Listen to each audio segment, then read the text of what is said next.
बिस्मिल्लाहिर्रहमानिर्रहीम। अस्सलाम वालेकुम नाज़रीन, आप यूट्यूब चैनल देख रहे हैं। मैं तवक्कल हुसैन हूँ। नाज़रीन, इन दिनों पाकिस्तान में चौधरी परवेज़ इलाही ने जो माहिर अब्बासी को इंटरव्यू दिया है, उसकी गूंज बहुत ज़्यादा टॉप ट्रेंड कर रही है और पूरे पाकिस्तान में social media, Facebook, Twitter, Instagram, YouTube channel सब इससे भरे पड़े हैं। परवेज़ इलाही की जो चंद दो बातें उन्होंने की हैं, उनसे मैं दो तीन बातें निकाल कर आपको बताता हूं। पहली बात उन्होंने ये किया है कि इमरान खान अपने लोगों की वजह से घबराए हुए हैं। दूसरी बात उन्होंने की है कि ये इमरान खान के ना तजर्बाकार हैं। तीसरी बात उन्होंने की है कि अगर वो मुझको वज़ीर आला पंजाब बना देते हैं तो हम इत्तेहादियों का भी साथ उनके साथ मजबूत कर देंगे और इत्तेहादी भी उनके साथ कभी नहीं जाएंगे।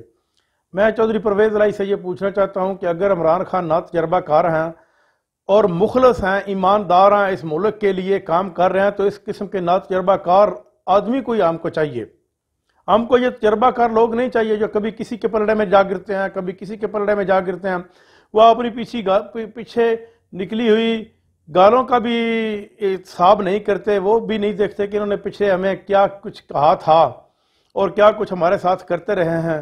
यानी कि आप यूँ कह लीजिए कि इन लोगों की गैरत चक्की के दो पार्टों में पिस चुकी होती है। ये एक दूसरे का इतना बुरा भला कहने के बावजूद फिर भी एक दूसरे का साथ देते हैं। इस किस्म के तजर्बाकार सियासतदानों से हमें ना तजर्बाकार सियासतदान ही चाहिए जो मुल्क के लिए मुखलस हो, जो अपने किए हुए को हमेशा याद रखे और मुल्क के और कौम के लिए एक काम करे। उस किस्म का लोग, उस किस्म का यानी कि वज़ीर आज़म हमको चाहिए। अगर तो काफ लीग दो धारों के ऊपर खड़ी हो चुकी है, इनके पास टोटल 4 सीटें हैं, एक मखसूस सीट मिलाकर इनकी 5 सीटें बनती हैं और वो भी इनकी पाकिस्तान तरीके इंसाफ के साथ सीट एडजस्टमेंट के नतीजे में इन्होंने हासिल की थी। इस वक्त इमरान खान के ऊपर मुश्किल वक्त है। अगर वो छोड़ जाते हैं तो इनकी सियासत हमेशा के लिए ख़त्म हो जाएगी। अगर ना भी ख़त्म हुई तो लोग इनको ज़रूर याद करेंगे कि ये वही लोग हैं जो मुश्किल के वक्त इमरान खान का साथ छोड़ गए थे और हमेशा के लिए इनको याद रखा जाएगा। दूसरी तरफ जो मौलाना फजल रहमान है, वो इन दिनों बहुत ही अजीबो गरीब सी हरकतें कर रहे हैं। कभी कह रहे हैं कि मैं डंडा बरदार फोर्स लेकर इस्लामाबाद पहुंच रहा हूं, कभी वो कुछ कह रहे हैं, कभी कुछ कह रहे हैं। सिर्फ उनकी वजह यह है कि वो इक़्तिदार से दूर हैं। 30 साल तक उन्होंने इस्लाम का मंजन बेचा है और इस्लाम के नाम पर उन्होंने इक़्तिदार हासिल किया है। अब उनके इक़्तिदार की जो वो हमेशा के लिए मेरा ख्याल है ख़त्म होता नज़र उनको आ रहा है। अगली दफ़ा जब 2023 का इलेक्शन होगा या अगर इमरान खान नाकाम भी होता है तो उसके बाद इलेक्शन होगा, तो फिर इमरान खान एक बहुत बड़े मार्जिन से जीतेंगे। उम्मीद की जा सकती है कि वो एक क्लीन स्वीप करेंगे और बेहतर हिकमत अमली लेकर आएंगे, क्योंकि इमरान खान का विजन क्लियर है। अगर ये कामयाब नहीं भी होती फिर भी 2023 का इलेक्शन ये खो चुके हैं।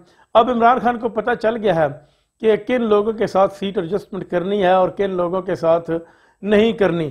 अब वो सोच समझ कर ये फैसला करेंगे और उसके बाद वो इलेक्शन में जाएंगे।